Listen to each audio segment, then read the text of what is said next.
Welcome, everybody, to Life in the Fast Lane. I'm Andy Lang with WagerTalk.com. We've got a lot to go over with NASCAR. We'll do just a quick recap of last week's road course race. And we are now going to be talking Formula One in each video for Life in the Fast Lane. I will include Formula One plays as well as NASCAR plays in the auto race pack. So on weeks that we have NASCAR and Formula One, you can expect both. Great example was last week. We had two NASCAR plays and 3 Formula One plays, went 4-1. So we're off to an amazing start in auto racing. We've hit 69.2% of bets to start the year. So it's fantastic. Formula One is exploding here in the U.S., so we got to give it the attention that it deserves. So we'll do a Formula One recap here towards the end of the video. So let's do a quick recap of the road course. My first takeaway, I thought the cars were fantastic on the road course. Didn't see very many issues on the new car. In fact, I just thought it was a home run. I thought they handled well. I thought the guys were able to drive them real well. We saw some great racing. We saw exciting stuff in that first turn in Austin, Texas. And I thought it was a home run, and it was much needed after what happened in Atlanta. So I thought that was a big, big win for NASCAR, and I think it shows that the road course races are going to be very exciting moving forward in these new cars. So 2 thumbs up for NASCAR and the new cars on the road course. The amazing finish between Bowman, Chastain, and Almirola. I had 0 issues with how any of them raced. All of them are doing exactly, or not Almirola, Allmendinger, sorry. Bowman, Chastain, and Allmendinger. No issues with them. They raced the way they should have. They were all going for it, and nothing about it was dirty. I think if you walk away, you just say that's how racing should be in NASCAR and road courses and on these short tracks. I thought it was fantastic. Congratulations to some of these young and up and coming drivers. You see, Chastain is he's a force. He's a force to be reckoned with. So the new cars have worked out really well for guys like him. So congratulations to him. Suarez gets stage 1. Hamlin wins stage 2. So we're going to be moving to Richmond. But first, the Stenhouse Award. We have to go over, if you're new to the show, the Stenhouse Award. It is the weirdest thing that happened, the goofiest thing that happened, or the unforced error. There were a few of them. You're always going to have a few on road courses, so I narrowed it down to 3. Runner-ups is William Byron too fast exiting at the end of stage 2 on a road course. There's absolutely no reason to do that. Road courses are hard to make up time. It's very penalizing when you get a pit road penalty. Christopher Bell steering issues again, and the rebound he made was unbelievable. I thought he was out of the race, and then all of a sudden there he is racing inside the top 10. So what a comeback by Christopher Bell. Unfortunately, he cost me a bet, but sometimes you tip your cap to him. But the winner has to be Bubba Wallace's pit crew. Does not attach a wheel. It comes off during green, and then he's out of the race. So the wheel just comes flying off, which first off, it's not really a laughing matter because those are unbelievably dangerous. If it gets uncontrolled, cars can hit him and it can fly into the stands. Those are dangerous situations, but the ramifications, guys are now getting suspended for it. They lost their car for the race. So Bubba Wallace's pit crew not attaching the wheel properly is definitely the Stenhouse Award for the winner. Let's do a new cars update. Our team's struggling, team's not struggling. No team or car really stood out to me as having the best cars on the road course. I thought it was a driver's race. Chastain has shown he's a great road course driver, and there he was up near the top. Allmendinger was great.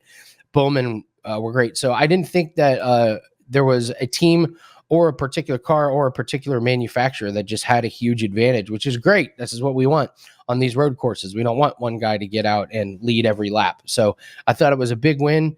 And Richmond is going to be a really good test to see how these new cars do on this less than a mile and a half, but non-road course.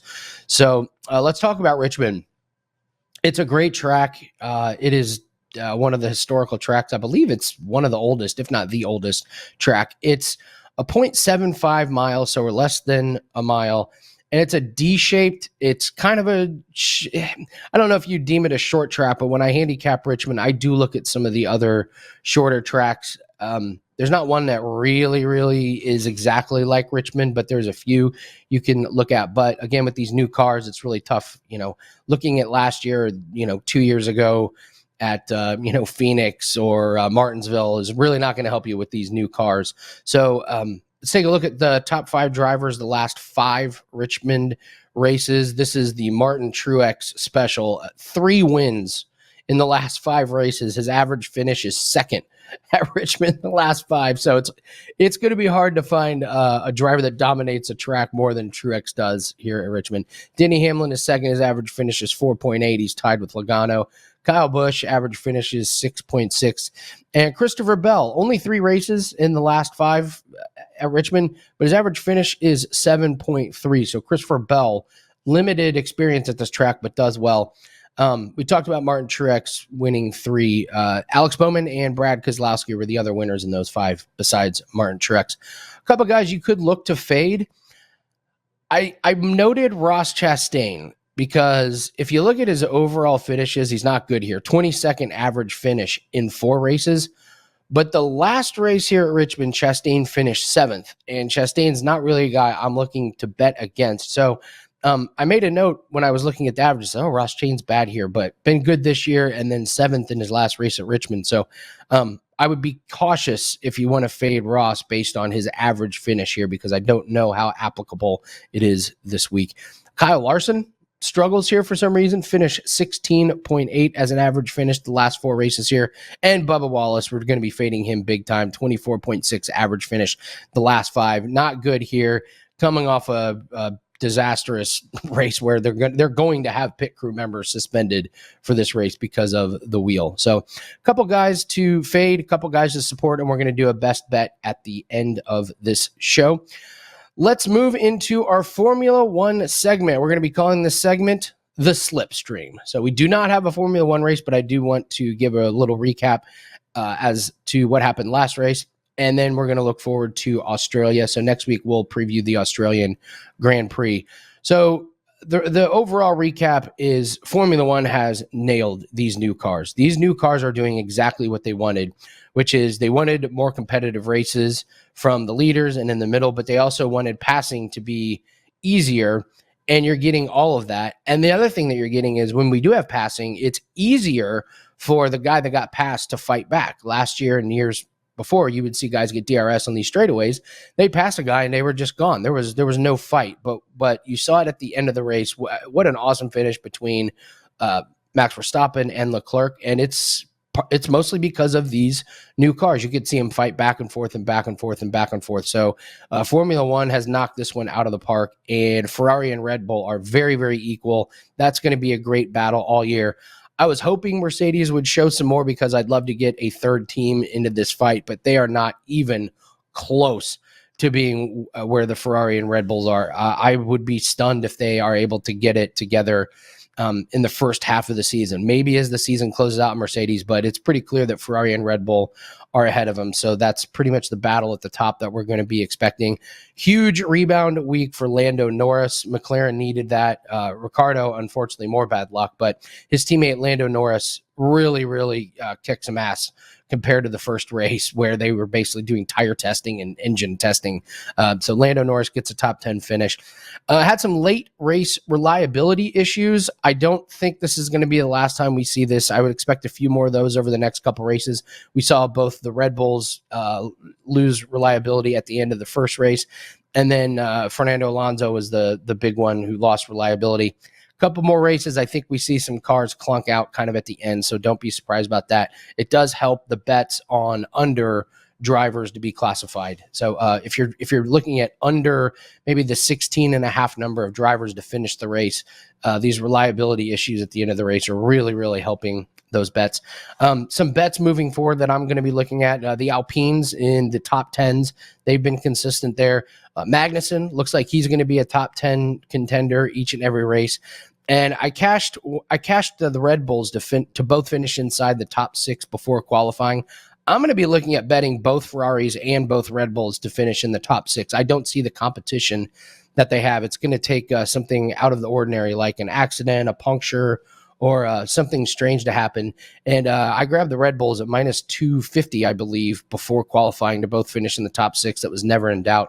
So if you're new to Formula One racing, just be prepared. You're going to have to lay juice. This is just the nature of betting on Formula One. So, Alpine's top 10, Magnussen top 10, and the Ferraris and Red Bulls to both finish inside the top 6. Next week, I will have Formula One bets as well as NASCAR bets inside the auto race package at WagerTalk.com. And speaking of which, let's get to this week's best bet in NASCAR at Richmond.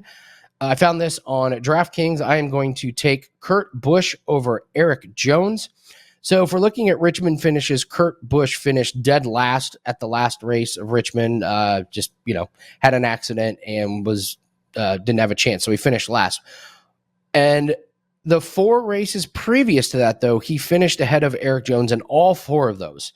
So you take out the last race at Richmond and you look at the 4 previous, Kurt Busch, way better than Eric Jones. It's tough to compare Phoenix to Richmond, but it's the best I can do because Phoenix is, just barely a mile. I like that Kurt finished ahead of Jones at Phoenix. That's the closest I could get to with comparing tracks this year. So Kurt has been good. He's been sneaky reliable inside the top 15 and a couple of top 10 finishes. This Richmond and Phoenix are both smaller than the cookie cutter racers, and it's not a restrictor plate race. So I'm going to look at Kurt Busch over Eric Jones. Eric Jones has not been that great at Richmond. So quick recap, we're going to do Kurt Busch over Eric Jones as our free play.